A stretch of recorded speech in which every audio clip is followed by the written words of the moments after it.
உங்கள் வீட்டில் இருந்து உங்கள் அம்மா, உங்கள் அப்பா, உங்கள் அண்ணன், உங்கள் அண்ணி, குழந்தைங்கள்லாம் வர்றாங்களாம். எதுவும் வாங்கணுமா?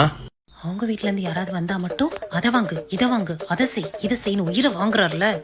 இன்னைக்கு மாட்டினாரு. ஆமாங்க, ஒரு பக்கெட் பிரியாணி வாங்கிக்கோங்க. மட்டன் பிரியாணி. மட்டன் பிரியாணிக்கு முட்டை மட்டும் தான் தருவாங்க.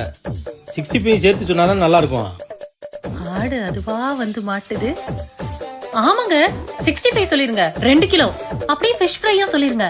ஏங்க குழந்தைங்கலாம் பிரியாணி சாப்பிட மாட்டாங்க, அவங்களுக்கு சிக்கன் நூடுல்ஸ் சொல்லிடுறீங்களா? குழந்தைங்கன்னு சொல்கிற, ஐஸ்கிரீம் வேண்டாமா? ஆமாங்க ஐஸ்கிரீமும் சொல்லிருங்க. சரி மச்சான், கேட்டுச்சா? வரும்போது இதெல்லாம் வாங்கிட்டு வந்துருங்க. எந்த மச்சான்? எந்த மச்சானா? உங்கள் அண்ணன் தாண்டி. எங்க அண்ணனா? அவன் தாண்டி வரும்போது ஏதாவது வேணுமா சொல்லுங்க, வாங்கிட்டு வர்றேன். நீங்கள் ஏன் மாப்பிள்ள அலையிறீங்க அப்படின்னு சொன்னான். வேற எது வாங்கணுமா சொல்லு. மச்சான் பேரு மதுரை.